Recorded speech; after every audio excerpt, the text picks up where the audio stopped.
مجھے بڑا کبھی کبھی دکھ ہوتا ہے اس بات پر کہ بعض لوگ غریب ٹھیلے والے سے ضد کرتے ہیں، 5 روپے اور 10 روپے کے لیے لڑتے ہیں، کم کرا کے سودا لیتے ہیں. ان کی عادت ہے. اگر وہ صحیح دام بھی بتا رہا ہے تو بھی یہ کم کرانا اپنے لیے فخر اور سعادت سمجھتے ہیں. مثلا وہ کہے کہ 50 روپے کلو ہے تو وہ لازمی 45 روپے یا 40 روپے کا لیں گے تاکہ انہیں دلی سکون ہو کہ ہم نے جو ہے پیسے کم کرا کے لیے. حالانکہ امام حسن امام حسین رضی اللہ تعالی عنہما کی عادت کریمہ تھی کہ اگر کسی غریب شخص سے کوئی مال خریدتے تو جو وہ قیمت کہتا اس قیمت پر خرید لیتے، اور بسا اوقات آپ مہنگا خرید لیتے تاکہ ایسے لوگوں کی مدد ہو. پھر ہم دیکھتے ہیں کہ وہ 5 روپے کے لیے 10 روپے کے لیے اتنی بحث کر رہا تھا غریب ٹھیلے والے سے. آگے چلتا ہے ایک پیشہ ور گداگر ہے جس کا دن رات یہی کام ہے، اسی جگہ وہ کھڑے ہو کر پیسے مانگتا ہے. اس سے آپ 1000 روپے دیں تو اس کے بعد 1000 روپے کا بھی کھلا موجود ہے اور 5000 کا بھی کھلا اس کے پاس موجود ہے. لیکن اس کے باوجود وہ بھیک مانگ رہا ہے اور معلوم بھی ہے کہ ایسے لوگوں کو دینا منع ہے. آگے بڑھتا ہے اور 100 روپے اس کے ہاتھ میں تھما دیتا ہے اور سمجھتا ہے کہ میں گھر سے نکلا ہوں، آفس جا رہا ہوں تو میں صدقہ دے دوں تاکہ بلائیں ٹل جائیں.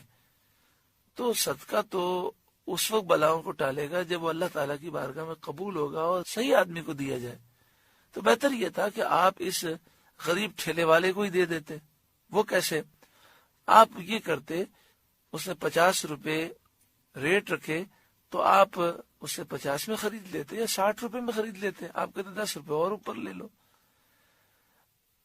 لیکن ایسے غریب لوگوں کی مدد نہیں کی جاتی اور انہیں مجبور کیا جاتا ہے کہ وہ یہ کاروبار چھوڑیں اور بھیک مانگنے پر آ جائیں. اللہ تبارک و تعالیٰ عقل سلیم عطا فرمائے. لوگ رات کو نکلتے ہیں، صدقے بانٹ رہے ہوتے ہیں، کسی کو 100 روپے دے رہے ہوتے ہیں، کسی کو 50 روپے بھیک مانگنے والے کو دے رہے ہوتے ہیں، اور ٹھیلے والے کو دیکھتے ہیں کہ اب بیچارہ مجبور ہو چکا ہے، اس کا یہ پھل اب خراب ہو جائے گا، تو 100 روپے کی چیز اس سے 40 روپے 30 روپے میں خرید کے بڑے فخر سے آ جاتے ہیں.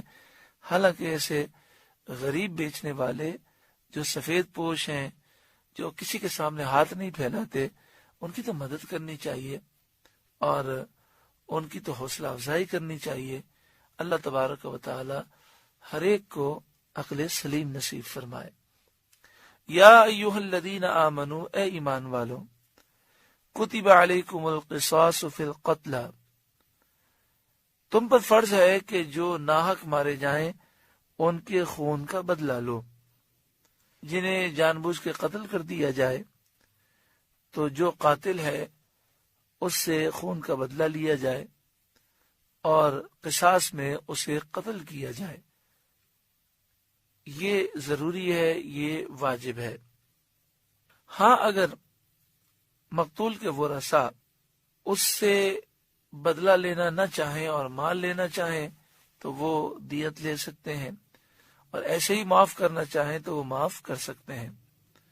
زمانے جاہلیت میں یہ انداز تھا کہ اگر کوئی شخص کسی کو قتل کرتا تو دوسرے قبیلے والے کہتے کہ اس نے ہمارے آزاد کو قتل کیا ہے. جو قاتل ہے وہ تو غلام ہے اور جسے قتل کیا وہ آزاد ہے، تو ہم اس غلام کو قتل نہیں کریں گے بلکہ اپنے آزاد بندے کے بدلے میں تمہارے قبیلے کے آزاد فرد کو قتل کریں گے. اور کبھی کہتے کہ یہ قتل کرنے والی تو عورت ہے اور ہمارے قبیلے کے مرد کو اس نے قتل کیا ہے، تو ہم تمہارے قبیلے کی عورت کو قتل نہیں کریں گے جو قاتل ہے بلکہ مردوں کو قتل کریں گے. تو اس رسم کا خاتمہ کیا گیا اور فرمایا گیا کہ تمام قبیلے اس مسئلے میں برابر ہیں.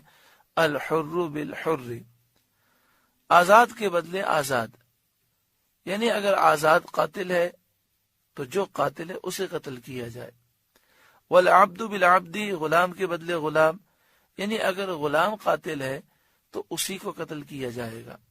والانثى بالانثى، عورت کے بدلے عورت، یعنی اگر عورت قاتل ہے تو اسی کو قتل کیا جائے گا، اس کی جگہ کسی اور کو قتل نہیں کیا جائے گا۔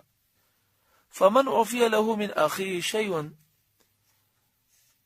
تو جس کے لیے اس کے بھائی کی طرف سے کچھ معافی ہوئی، یہاں بھائی سے مراد مقتول کے ورثاء ہیں، یعنی مقتول کے ورثاء قاتل کو کچھ معاف کر دیں، مثلا قصاص کی جگہ وہ کہیں کہ ہمیں دیت دے دو، یا پھر اس دیت کی مقدار میں کچھ کمی کر دیں، بالکل معاف کر دیں۔ یہاں پر آپ دیکھیں کتنا پیارا انداز ہے، جو مقتول کے ورثاء ہیں ان کو قاتل کا بھائی کہا گیا۔ مراد یہ ہے کہ یہ مسلمان ہے، گو کے قاتل ہے، لیکن اسلامی اخوت باقی ہے کہ مسلمان بھائی بھائی ہے، تو اس کے جو حقوق ہیں وہ حقوق ملحوظ رکھنے چاہیے۔ فاتباع بالمعروف، تو بھلائی سے تقاضا ہو، واداء الیہ باحسان، اور اچھی طرح ادا کرنا ہو۔ یعنی اگر مقتول کے ورثاء قاتل کو خون معاف کر دیں اور کہیں کہ ہمیں مال دے دو، مقتول کے ورثاء کو چاہیے کہ وہ بھلائی کے ساتھ تقاضا کریں، اور جو قاتل ہے اسے چاہیے کہ وہ احسن طریقے سے یہ دیت ادا کر دے۔